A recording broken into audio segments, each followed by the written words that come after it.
Hey friends, welcome back to my channel. My name is Sarah and this is my granny era.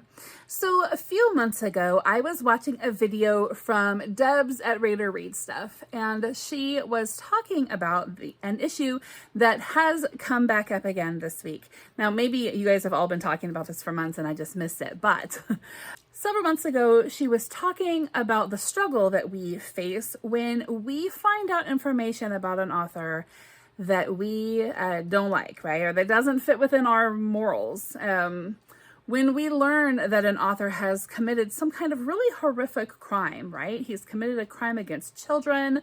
Maybe he's committed a violent, abusive crime, or she. Maybe they suffer from addiction. You know, we find out that there are things there that kind of ruin our, hero mentality that we might have towards this author, or just kind of kills that role model status for us, right? So she had several different points, and I took notes throughout. She referenced a video, I think it was Criminale. I know he talked about this. And then just recently, Gareth from Book Songs and Other Magic talked about this. And so I thought I would share my thoughts about this and ask you guys, where do you draw the line when it comes to reading works by people whose personal life is just not super great? I remember several years ago, my kids were reading a book. It's called How the Heather Looks, and I forgot who the author is, but you guys will see it when I put it over here. It was something that was on their school reading list, for their homeschool curriculum that they were working on at the time, and I didn't read through it first. And it was such a great book. The family in the book was traveling around to different literary sites, like Beatrix Potter or whatever. They were just visiting all these different literary sites around England. And so it was books that the family had read together, right? The mother had read to her children. And so it was a mom and a dad and two kids. And true story, they just traveled all over England, and she wrote about it. And my oldest son was just loving this. He was about 14 or so at the time, and he was just so into it, and it was so special to him. And he was imagining our family traveling around England and doing all these things and how fun that would be and all this stuff. And then he gets to the end of the book and he reads the author's afterword and comes to me in tears, all right? 14-year-old boy in tears because he found out that the parents had divorced and the family was broken up. And it broke his heart to find out that, biographical information, it ruined the whole book for him. This book that he had loved and been reading slowly over the course of months. And it broke my heart for him too, because it was such a sad ending for him, right? And so I personally don't like to go read the biographical information of authors. I just, ahead of time, I don't want to know because I'm afraid it's going to spoil the story for me. And then afterward, I'm like, especially if it was a good story, I'm like, I don't think I want to know, anything bad because this is such a great story. Now, if the story was horrible, sometimes I go and read the biographical information just to see, why this person wrote such a horrible story. But for the most part, I try to stay away from it for that very reason. So at the beginning of Debs' video that she made on the topic months ago, she began by naming different authors that I wasn't super familiar with. I've never read anything by Neil Gaiman, and I know he's one of the ones that several different booktube creators have been talking about. And so she just was naming a few different authors, and I was like, yeah, I probably wouldn't. I'm glad she told me. I'm glad she warned me, because I wouldn't want to read stuff by people who had committed these violent or just gross acts against others, in a criminal way. I wouldn't want to give them my support. I just don't even want to go there, right? So I was like, yeah, I wouldn't read that stuff. But then she got to Charles Dickens. And I was like, why'd you have to go there? Because I love Dickens, right? I love everything I've ever read by him, and I will continue reading him. But it made me think about the double standard, right? Because Charles Dickens, we know, really sleazed around on his wife, and she was faithfully keeping home and household with many children while he was, running around with a much younger woman. And so have I just put him in some kind of a box where it's okay for men to be, sleazebags in the Victorian era and the women just to faithfully keep home? Is it just a Victorian thing? Like, why do I think that, what Bill Clinton did to his family is nasty and sleazy, but I'm okay with Charles Dickens? Like, why am I, hypocritical there? What's the double standard? So yeah, that's a problem, and I don't really know what to do with that. For me, I think one of the big things is the state of the heart of the person. And the motivation behind their crime.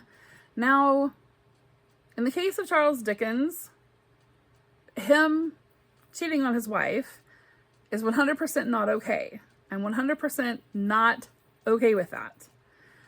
I would guess that many, many of the writers that we read have infidelity issues. Not okay.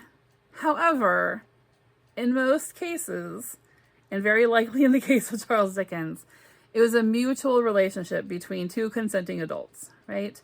Not a crime, just not a very nice thing to do. But then we have other cases where it is a criminal act. It's abuse against children. It's abuse against people who were not consenting. In those cases, I don't think that I could bring myself to read something by that person, buy something from them, support them financially, mention them on my channel.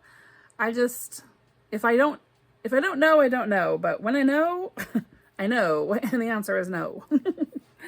Then Debs got into the idea of people who suffer from addictions.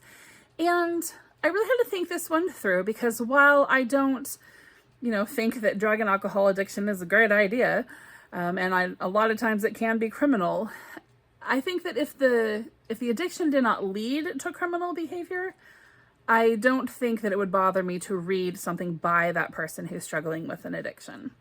I think that in a lot of cases, someone who is struggling so deeply with something that, no one wants you out of that more than you want out of that, right? When you're struggling with an addiction, sometimes their deepest heart cry, makes the work such a beautiful work, and it's things that we can relate to, because all of us have struggles, right? Whether they're addictions or not isn't always the case, but all of us can empathize with someone who is struggling emotionally and being held back by the things that they have a hard time changing, right?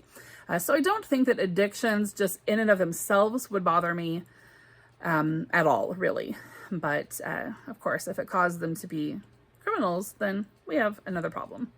I think that I'm really looking at the heart and how does this author process through the negative things that come their way. We want to believe that the average person processes through things in a way that is healthy for themselves and for others, right? But we know that some people don't, and some people end up in dangerous behaviors. So what do we do about supporting them financially? Again, I think it comes down to the heart issue and the nature of the crime.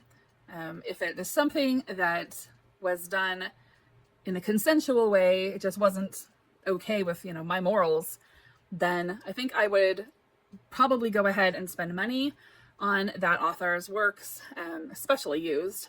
But I do think there's a lot to be said for buying things new and allowing a living author to make a commission off of that.